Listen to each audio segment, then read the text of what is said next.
Good morning. I like to speak down here with you guys. I hope that's okay.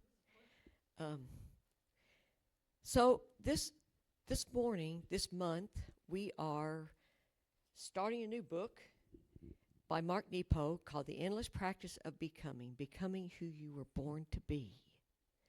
And the monthly theme is the practice of becoming. And the title of this talk is Living with Presence and Deep Awareness. And I want to repeat the affirmation.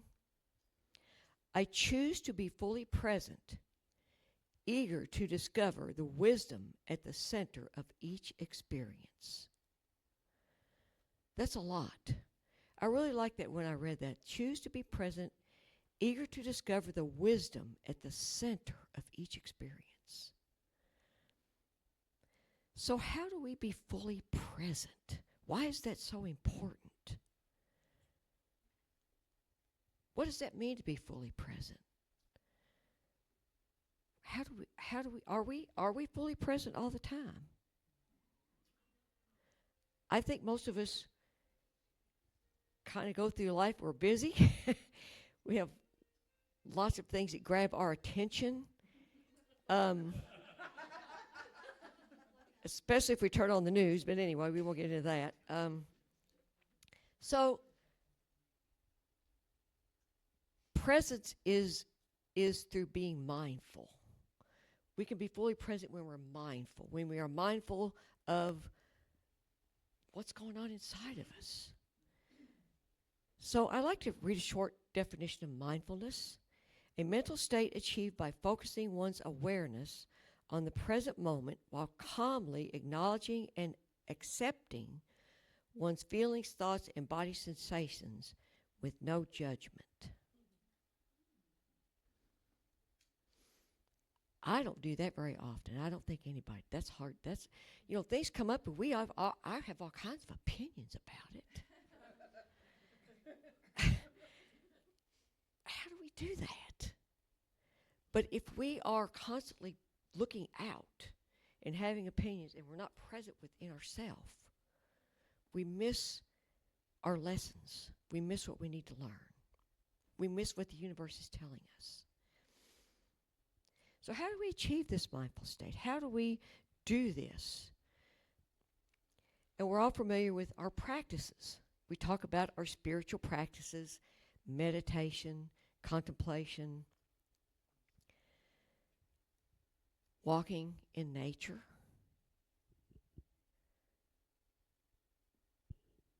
Do we do this every day? We get busy. I know, I do too. I'm guilty. But this was an interesting thing to think about the last 2 weeks. And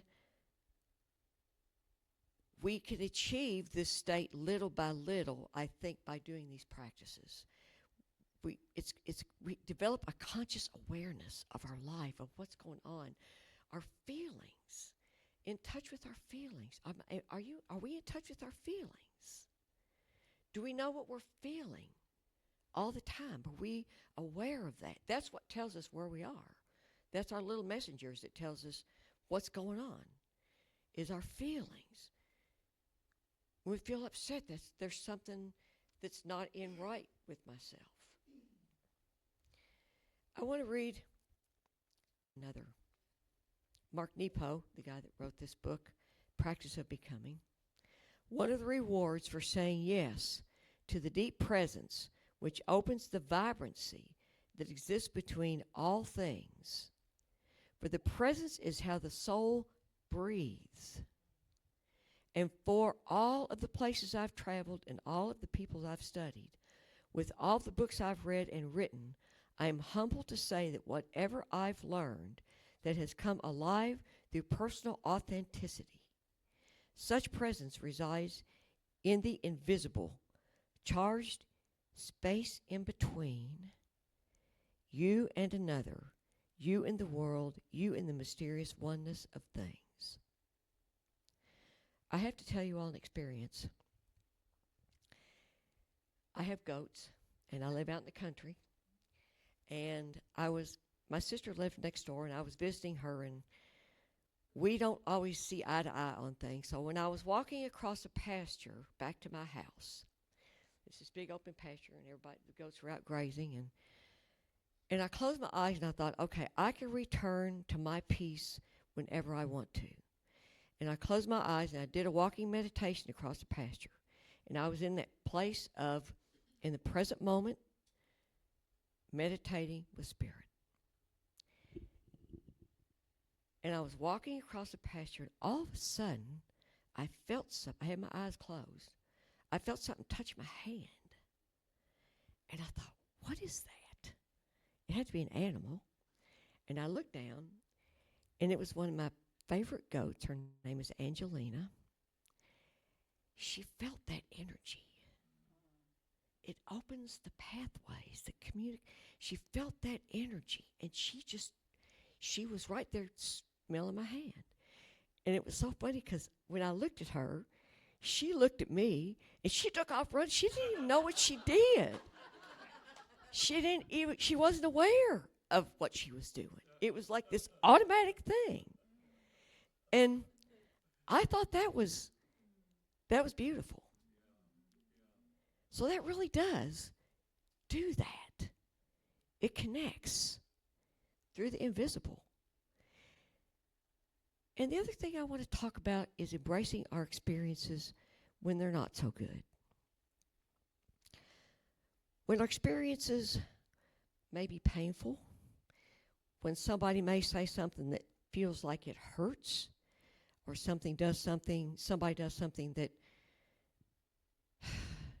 that seems cruel. We've all had that happen. So if I respond to somebody, whatever they say, and it is painful to me, actually, that is an opportunity for me to look inside of myself and see why that feels painful. That's what we call our buttons. We know what those are, and we all have them. But that is a place that I need to be healed. So that experience is actually a blessing. It's a blessing. Because that shows me a place that I need to be healed, that I can heal, that I can look at and I can say, okay, I have this pain, this broken space inside of myself. So I don't do that all the time, and that's not an easy thing to do either. But that is a place where we can use our experience to grow and be aware of what's going on inside of us. Experiences also show us good stuff, like with the goat and with outside in nature, the trees and the flowers and the beauty. Feel that experience. I was with one of my clients. We were at Raven Run, and she has a lot of physical things going on with her, but we were just sitting on a bench, and we were on the way walking to the bench. And she looked down in the ground and saw these tiny little purple violets. You all have seen them. I wasn't even paying attention to that. And I thought, that's beautiful. They're all over my yard, actually, because I live out in the country. But this is the first time she'd seen that. She lives in town. And I thought, how many things do I miss? Because I'm not present and I'm not paying attention.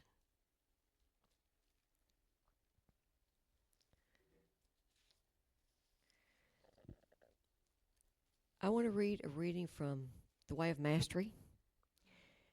Jeshua, it's in The Way of the Heart. It's one of the books in The Way of Mastery. And Jeshua says that it begins in simple ways. And to set the stage, I want you to very much remember that time has been given to you that you might use it constructively. That means when you awaken in the morning, realize that you are in school. You don't have to drive anywhere. You're already there. And that the universe is literally helping to assist you into having experiences that will bring things up for you so that you can choose to look at them differently,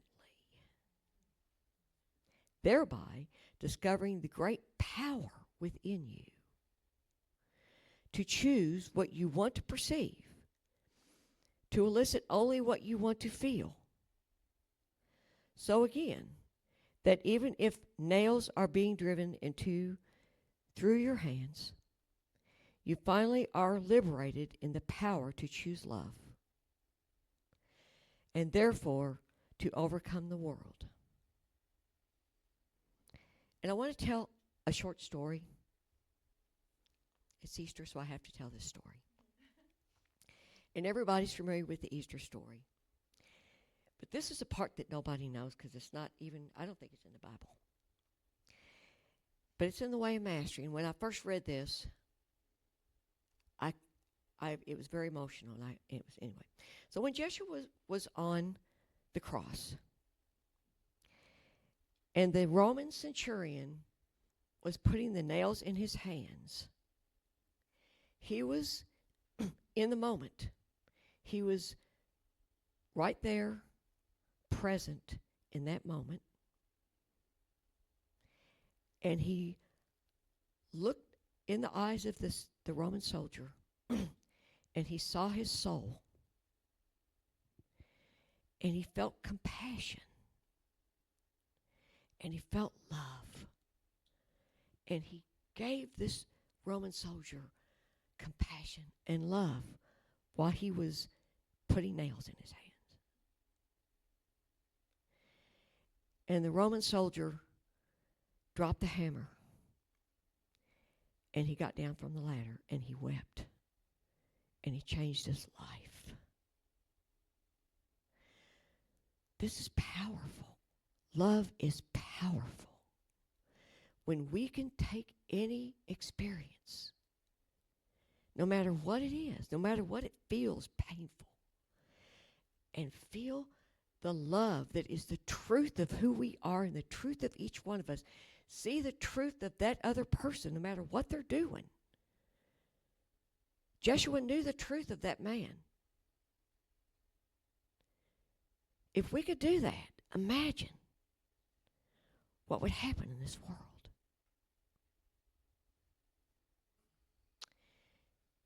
Mark Nepo writes, when we least expect it, what's in the way is the way. The broken door lets in the light.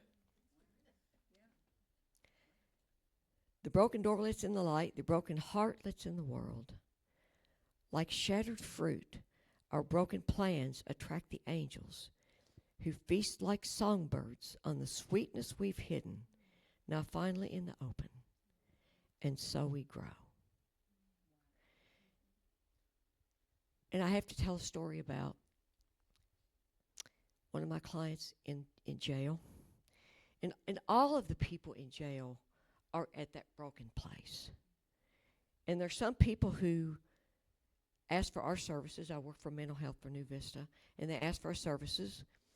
And we get to help them come out of that broken place if they're willing.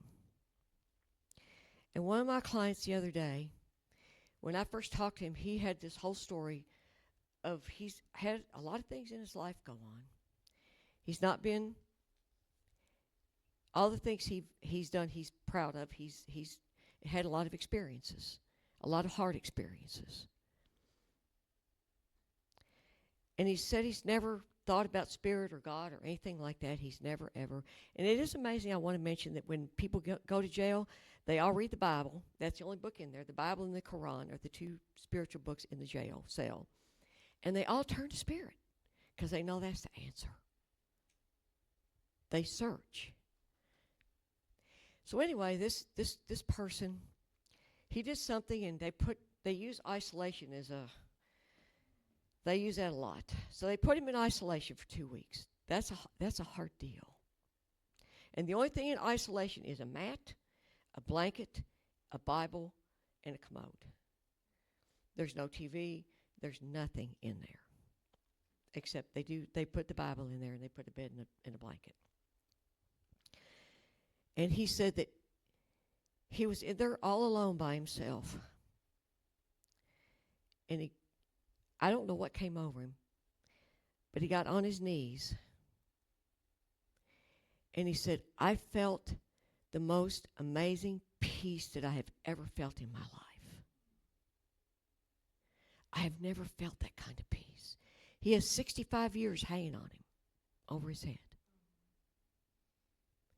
And the next time I saw him, he was talking about the time he had, that they were going to try and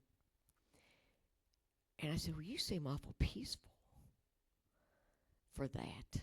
And he told me the story. And he said, I know there's a God. I know it's real. I could feel it. He was broke. It took him that point. In AA, we always say, you can't get sober till you hit your bottom. It's like sometimes we have to be brought to our knees. Sometimes we can't see what we need to see in our experience until we get, as somebody has put, hit over the head with a 2x4. The universe has to use a 2x4 sometimes. Or sometimes I say a 2x10. Sometimes I need the 2x10. Sometimes I don't listen. This isn't easy. This isn't easy. This is hard work, folks. Living in the present moment and experiencing everything that comes into our life. But it's for a reason. So I would like to invite, I have one more quote. I was reading The Way of the Heart the other night, and these things just came to me, and I have to share this with you. This I'd like for everybody to think about actually doing when we leave. And thinking, I do not have any ordinary moments. With each breath, my experiences are the stepping stones laid before me of God to guide me home to my truth. Therefore, I will bring awareness to each moment and allow it to teach me how to forgive, how to embrace, how to love, and therefore, how to live fully. Are we ready to try? I think we all realize that this is the truth and this is the benefits of being in the present moment. But got to slow down and smell the roses, as the old saying goes. And we got to feel the pain. I invite everyone to close their eyes if that feels comfortable.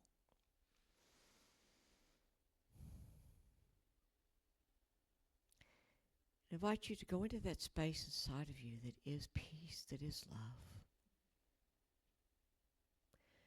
Where God lives, where Spirit lives inside of all of us.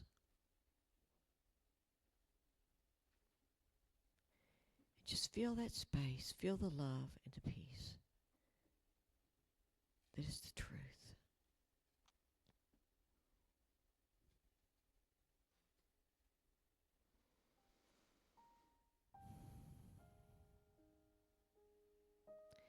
Knowing that there is one life, one amazing power that is love, that is peace, that is joy, that is all of our experiences, no matter what it is.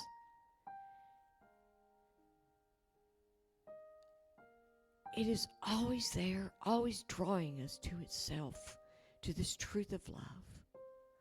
Always helping us realize the truth of who we are. There is only one truth. It doesn't always feel that way. It doesn't always look that way. Sometimes life looks really hard. And we feel pain and we hurt. And we don't like those experiences. But there are teachers. We're here to learn. This truth is always trying to teach us what it is.